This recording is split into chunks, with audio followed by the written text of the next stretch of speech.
In any city, in any country, go into any mental institution or halfway house you can get into. Go to the front desk and ask to see the one who calls himself.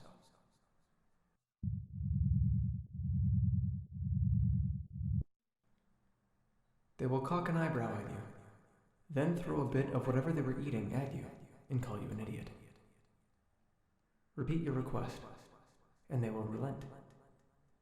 They will take you behind a door and wave you to an examination table. They will then leave, shaking their head at you. Take off your clothes, although you may keep on your underwear if you choose.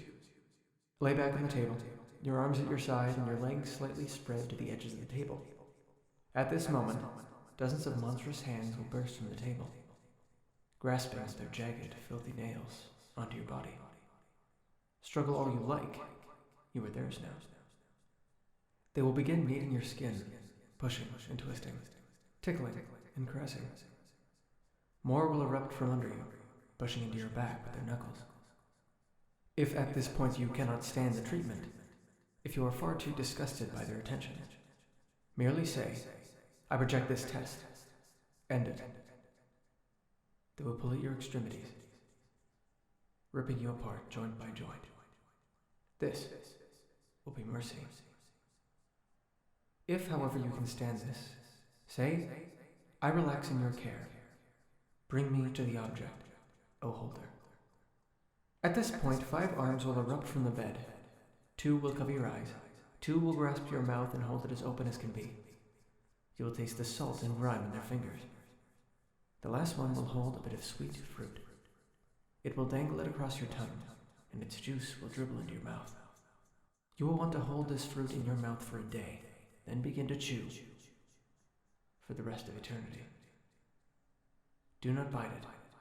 Do not savor its flavor. This is a trap. If you give in to this sweet fruit, your corpse will be as a sweet fruit for the million hands of the holder. If you pass this test, you will be rewarded. The hands will transform as they need you. They will be as soft and delicate as a young maiden's.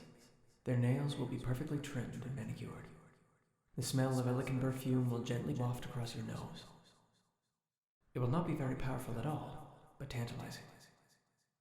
You will hear a chanting from inside your mouth, in a voice that is not your own. This was the sweet fruit. It has now dried up into a small ashy stone. It will chant of the heroes who tasted its brothers and sisters of yesteryear.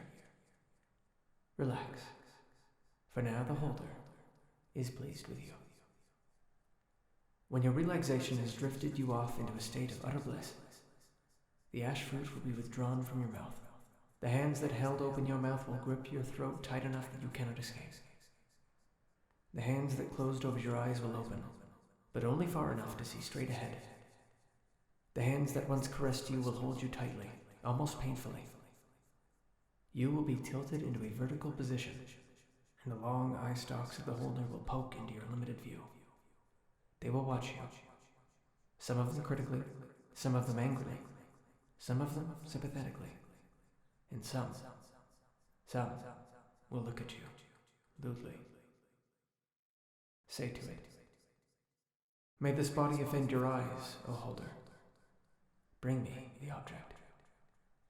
Pray that this is true, for if it is not, the holder will rip out your arms and eyes, and you will forever experience life through it.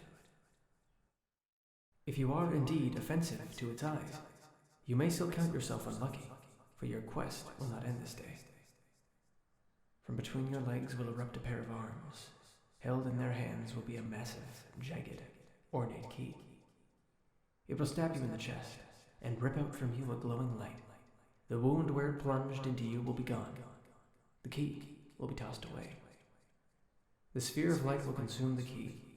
It will take on a form identical to yours, and will dim until it is your exact twin.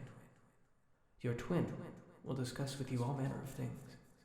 What it will say, none may know, except that to answer its questions and respond to its statements will slowly erode your every mental defense. Be perfectly honest with it, in precise and full detail, If you wish to laugh, laugh. If you wish to cry, cry. If you are enraged, yell. Hold nothing back. Focus only on your twin. Do not look at the eyes or hands, no matter what they do. Do not listen to the whispers coming from the hands on the side of your head. If you do, you will be crushed, and your twin will drink deeply of your blood. When your twin is done with their conversation, it will revert to being a key, a small key. At that point, the hands by your head will say, "Speak, for you have faced yourself." Ask it only one question. Who are we to him? The hands will hold your neck absolutely still. You will not be able to move your head. The hands will close over your eyes and mouth. You will be unable to speak or see. The hands will spread your arms and legs as far as they might be spread. You will not be able to move. You will feel something slimy sliding along the inside of your thighs. You will be unable to protest. At that point, the holder will describe to you every single evil thing that he has done to humanity, and every evil thing he will do to humanity. He will describe in vivid detail how each of the objects will be used to discover and create new evils to perform and enact. Then he will describe, to your horror, the results of these evils. He will tell you tales of the husks of humanity as they spend the rest of eternity reenacting his work, writhing in an agony beyond all imaginable hells, multiplied together. And then, beyond it all, he will tell you of the abominations reserved by him for you, to be heaped upon you by those innocents you once held dear. Then, he will tell you what humanity is to him. This knowledge alone may kill you. Without warning, the hands will stretch you, pulling you apart until you think you might break. Then it will fold you at each of your joints until you are rolled into a ball. It will pull and stretch and twist your body every which way, and your body will scream in pain as the holder discovers new ways to contort your body without destroying it. Then it will dump you on the floor. You will be fully clothed, and in your pocket will be a small, jagged, ornate key, the key of the inner self. With it, you will discover the inner truths of any person or object you stab it with. You may leave at any time. That key is Object 94 at a 538. May it never discover the truths of the others.